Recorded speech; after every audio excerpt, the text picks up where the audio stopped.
O Real Madrid não ganhou nada nessa temporada. Não ganhou a Supercopa. Perdeu a final para o Barcelona. Não ganhou a Copa del Rey.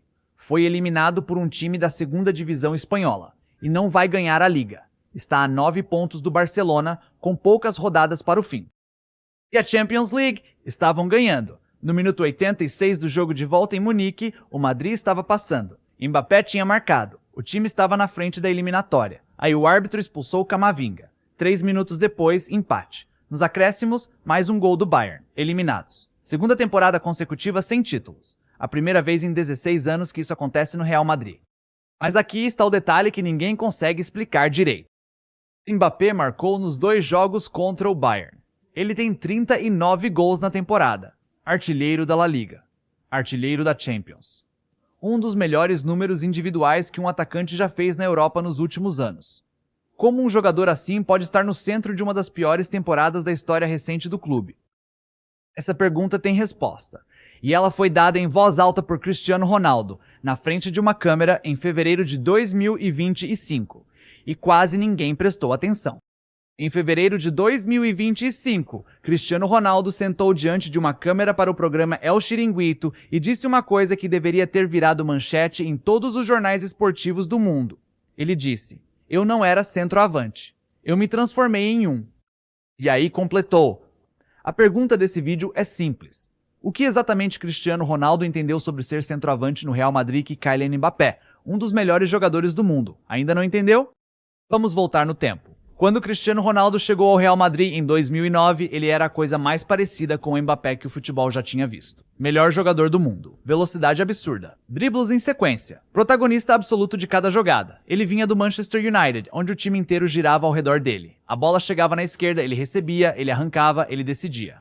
O estilo dele era esse. Ponta esquerda. Aberto. Com espaço para correr. Com liberdade para ir para cima do lateral e resolver sozinho. Era assim que ele tinha ganhado a bola de ouro. Era assim que ele tinha ganhado a Champions. Era o que ele sabia fazer melhor do que qualquer ser humano no planeta. Ele chegou no Madrid e nos primeiros anos funcionou exatamente assim. Gols de fora da área. Dribles impossíveis. Jogadas individuais que paravam estádios.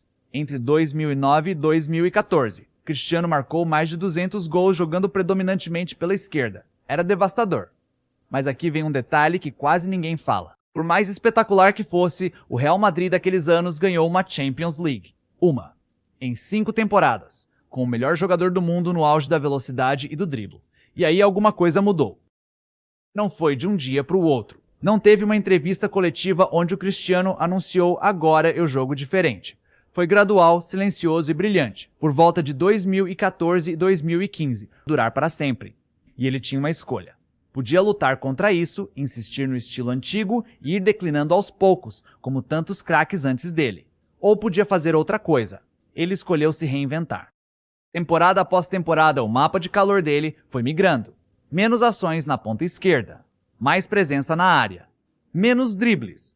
Em 2016, ele driblava menos da metade do que driblava em 2010. Mais movimentos sem bola. Ele deixou de ser o cara que recebia e arrancava para virar o cara que aparecia no lugar certo, no momento certo.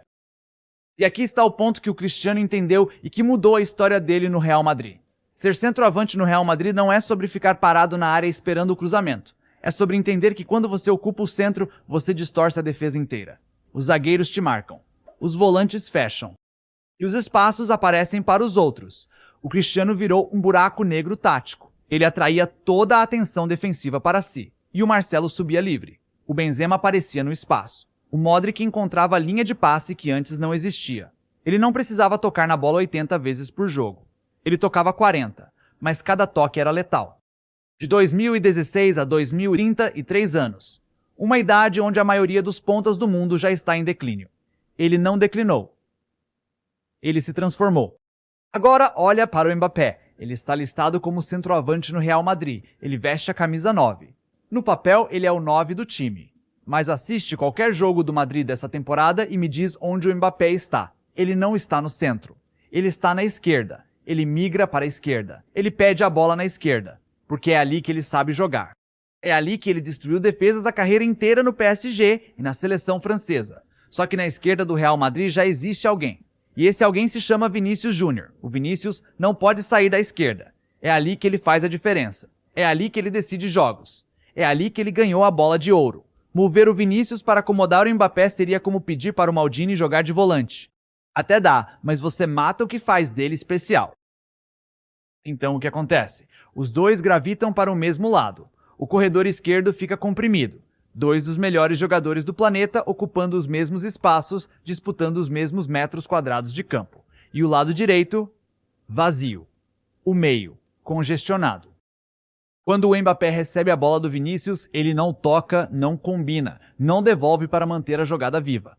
Ele finaliza. São mais de 20 finalizações nessas condições na temporada. 2 resultaram em gol. Ele é o ponto final de cada jogada. Nunca a continuação. Quando o Vinícius recebe do Mbappé, é a mesma coisa ao contrário. Ele não combina. Ele arranca sozinho. A conexão entre os dois produz lampejos individuais, mas quase nenhum jogo combinado. Quase nenhuma movimentação fluida do tipo que desmancha defesas organizadas em mata-mata de Champions. Agora, antes de continuar, um gol a cada 76 minutos. Artilheiro da La Liga. Artilheiro da Champions League. 3 gols atrás do recorde do Cristiano Ronaldo numa única edição da competição. Em termos de finalização, criação, progressão, drible, ele está acima de praticamente todo atacante da Europa. Haaland, Kane, todo mundo. Esse não é um jogador em declínio. Esse não é um jogador que perdeu qualidade. Esse é, por qualquer medida razoável, um dos melhores atacantes do planeta neste momento. E o Benzema, que jogou 14 temporadas no Real Madrid, que sabe o que aquela camisa 9 exige, disse a mesma coisa que o Cristiano, só que de outro ângulo. O Mbappé não é centroavante. A posição é o problema, não o jogador. Na esquerda, ele e o Vinícius estão no mesmo nível. E você não pode mover o Vinícius. Então não é uma questão de qualidade. É uma questão de arquitetura. E essa é a parte que incomoda, porque é a parte que não tem solução fácil. O próprio Mbappé disse em um podcast, poucos dias antes do jogo contra o Bayern: sou um jogador que defende um pouco menos que os outros. E às vezes isso pode ser um problema. O Cristiano também não era um modelo de marcação. Ninguém pedia para ele voltar e marcar lateral. Mas existia uma diferença fundamental. O Cristiano compensava, porque estava na posição certa. Quando ele ocupava o centro, a defesa adversária se ajustava a ele. E o time do Real Madrid podia organizar a marcação sem precisar de um centroavante que voltasse até o meio-campo. A presença dele no lugar certo já era uma contribuição defensiva indireta. O Mbappé não compensa, porque está na posição errada. Quando ele migra para a esquerda, o centro fica vazio. O time perde referência ofensiva e fica mais vulnerável nas transições. A solidez defensiva do Madrid caiu em relação à última temporada, antes do Mbappé chegar. O time ficou mais explosivo, mais perigoso no contra-ataque, mas menos sólido atrás. E em mata-mata de Champions, essa fragilidade cobra. Volta para o jogo contra o Bayern. O Bayern de Munique veio ao Bernabéu com uma coisa que o Real Madrid não tem. Cada jogador na posição certa. Harry Kane de centroavante verdadeiro, um homem de referência, que segura, que pivoteia, que abre espaço. Pontas genuínos, abertos, criando amplitude. Meias por dentro, nos espaços. 4 jogadores diferentes criando problemas de 4 ângulos diferentes. O Madrid, Mbappé e Vinícius no mesmo lado. O meio lotado. O ataque funcionando como um mecanismo de entrega para um ponto terminal, e não como uma unidade conectada que cria perigo de vários ângulos ao mesmo tempo. E mesmo assim, o Mbappé fez um dos melhores jogos da eliminatória da Champions. O Cristiano aprendeu isso. Ele entendeu que no Real Madrid o talento individual precisa servir ao sistema, não o contrário. E quando ele aceitou isso, quando ele parou de insistir em ser ponta e se transformou num centroavante que organizava o ataque pela presença, o Madrid ganhou tudo. Volta para aquela frase de fevereiro de 2025. Eu não era centroavante. Me acostumei a jogar assim. Joguei na ponta e as pessoas esquecem.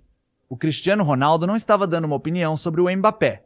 Ele estava descrevendo a própria história. Ele estava dizendo, eu passei por isso. Eu sei como resolve. E a solução não é mais talento. Não é mais esforço. Não é mais gols. A solução é aceitar a transformação. O Cristiano aceitou. Saiu da ponta. Migrou para o centro. Reinventou o jogo dele inteiro. E ganhou 4 Champions League pelo Real Madrid. Se tornou o maior artilheiro da história do clube jogando uma posição que não era a dele de origem.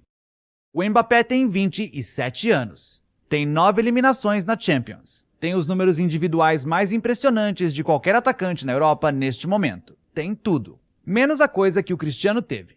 Não é talento. Talento o Mbappé tem de sobra, é a disposição de se transformar. O Cristiano avisou. A pergunta agora é se o Mbappé vai ouvir antes que seja tarde demais. Se você chegou até aqui, aproveita e coloca sua opinião. O Mbappé vai escutar o Cristiano Ronaldo. Escreve aqui embaixo e se gostou do conteúdo, não se esqueça, clique no sininho, dá um tapa no like e compartilha com aquele amigo que gosta de futebol.